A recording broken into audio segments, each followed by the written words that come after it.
आज हिंदी की कक्षा में हम वाच्य के साथ उपस्थित हूँ मैं। हिंदी व्याकरण में 10वीं कक्षा में एक वाच्य टॉपिक है, बड़ा ही आसान सा टॉपिक है। आज हम इसे पढ़ेंगे। सबसे पहले वाच्य होता क्या है इसके बारे में जानेंगे। वाच्य की परिभाषा: क्रिया के उस परिवर्तन को वाच्य कहते हैं जिसके द्वारा इस बात का बोध होता है कि वाक्य के अंतर्गत कर्ता, कर्म या भाव में से किसकी प्रधानता है। मतलब कर्ता मुख्य है, कर्म है या फिर भाव है। मुख्य कौन है, उसी के आधार पर पता चलता है कि इसमें कौन सा वाच्य है।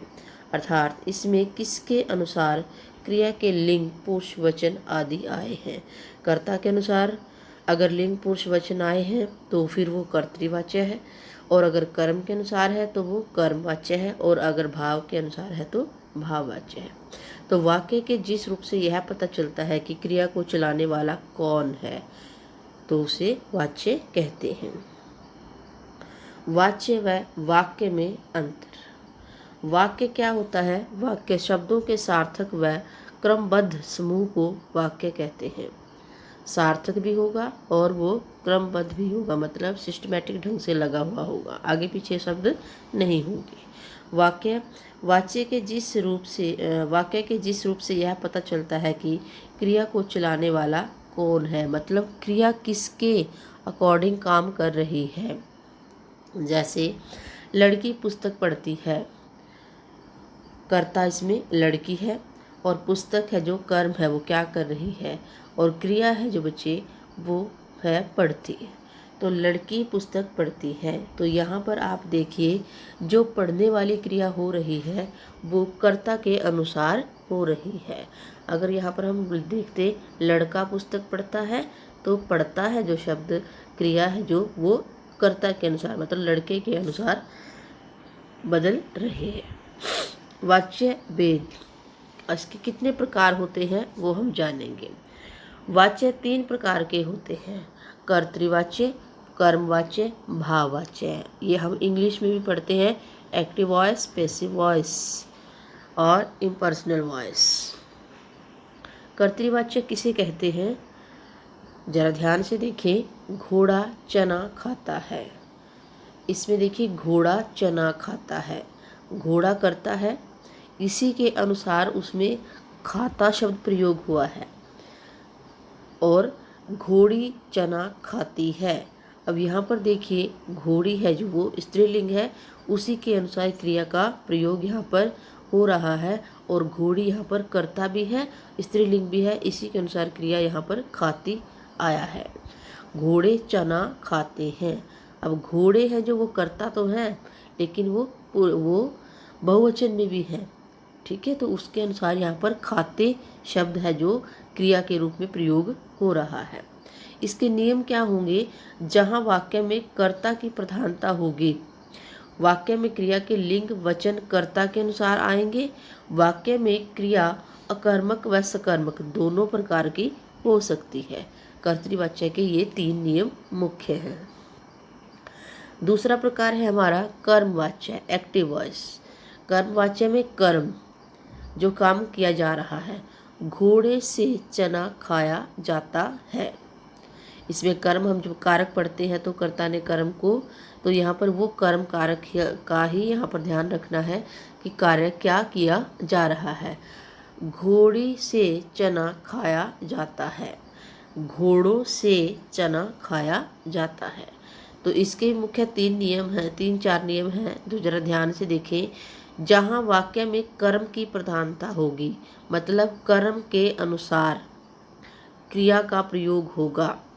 यहाँ पर घोड़ा, घोड़े, घोड़ों के अनुसार नहीं, यहाँ पर खाया जाता है, खाया जाता है। हर उसमें देखिए आप एक ही का प्रयोग हुआ है, खाया जाता है, लेकिन हमने देखा घोड़ा भी है, घोड़े भी है, लेकिन उसके अनुसार यहाँ पर क्रिया का प्रयोग नहीं हुआ। चना के अनुसार यहाँ पर क्रिया का प्रयोग हुआ है। वाक्य में क्रिया सकर्मक होती है कर्म वाक्य में, क्योंकि इसमें कर्म वाच्य में कर्म होता है, कर्म की प्रधानता होती है, तो सकर्मक क्रिया होगी। आगे कर्ता के साथ से या द्वारा का प्रयोग होता है। इसकी मुख्य पहचान यही है, से या द्वारा का प्रयोग होगा। आदेशात्मक, आधिकारिक और कानूनी भाषा का प्रयोग किया जाएगा। मतलब इसमें आदेश का कार्य भी हो सकता है और एक अधिकार के रूप में भी यहाँ पर कार्य किया जा सकता है। आगे तीसरा वाच्य है हमारा भाववाच्य। भाववाच्य घोड़े से खाया जाता है, घोड़ी से खाया जाता है और घोड़ों से खाया जाता है। यहाँ पर देखिए, जो घोड़ा है वो तो करता है ही है, लेकिन उसके यहाँ पर भाव की प्रधानता दिखाई गई है। भाव मतलब उसके कार्य करने के भाव के बारे में बताया जा रहा है कि वो कर सकता है या नहीं कर सकता है। ये जहाँ इसके थोड़े से नियमों को ध्यान से देखेंगे, बड़ा ही आसान सा है ये। जहाँ वाक्य में भाव की प्रधानता होगी, वाक्य में क्रिया एक वचन व पुल्लिंग की होगी। इसमें एक वचन हमेशा होगा और पुल्लिंग के अनुसार यहाँ पर क्रिया होगी। वाक्य में क्रिया अकर्मक होगी तथा जा सूचक रहेगी। इसका अंत में जाता है, जाते हैं, इस प्रकार के शब्दों का प्रयोग होगा। क्रिया इस रूप में आएगी, जैसे मोहन से चला जाता है, सीता से गाया जाता है। तो ये हमारा भाववाच्य होगा। थोड़ा सा हम इसकी पुनरावृत्ति कर लेते हैं। कर्तृवाच्य, घोड़ा घास खाता है। इसमें घोड़ा है जो वो करता है, उसके अनुसार ही हमने क्रिया का प्रयोग किया है, खाता है। कर्मवाच्य में घोड़े से घास खाया जाता है। और तीसरा हमारा भाववाच्य है जो उसके अनुसार घोड़े से खाया जाता है। इसमें भाव की प्रधानता है और पहले में कर्ता है जो उसके अनुसार क्रिया आई है, और कर्मवाच्य में कर्म के अनुसार क्रिया का प्रयोग हुआ है, और भाववाच्य में भाव के अनुसार क्रिया का प्रयोग है। मतलब इसमें भाव प्रदर्शित किया जाएगा, उससे काम होता है नहीं होता है, वो कर चल सकता है नहीं चल सकता है, इसके बारे में बताया जाता है। इसमें अभ्यास के लिए थोड़ा सा कार्य है। कर्तृवाच्य, पूजा विद्यालय जा रही है, संतोष ट्रक चलाता है। ये सारे वाक्य हैं जो एक कर्तृवाच्य के ही उदाहरण हैं। कर्मवाच्य, प्रेमचंद द्वारा कहानी लिखी गई, सीता द्वारा भोजन बनाया गया। यहाँ पर द्वारा के स्थान पर कभी कभी वाक्य में से भी मिलता है, तो वो भी हमारे कर्मवाच्य के अंतर्गत ही आता है।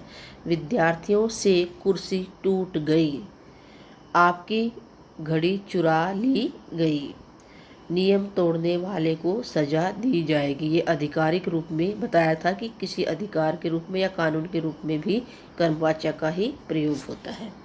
भाववाच्य, हमसे रोज नहाया जाता है, अब चला जाए, इतनी गर्मी में सोया नहीं जाता, बालक से मुस्कुराया गया, बीमार से चला नहीं गया। इन सब वाक्यों में कार्य करने के भाव को प्रकट किया गया है, इसीलिए यह भाववाच्य कहलाता है। तो अगली कक्षा में फिर मिलते हैं, तब तक के लिए धन्यवाद। स्वस्थ रहें, मस्त रहें और सभी बच्चे पढ़ने में व्यस्त रहें।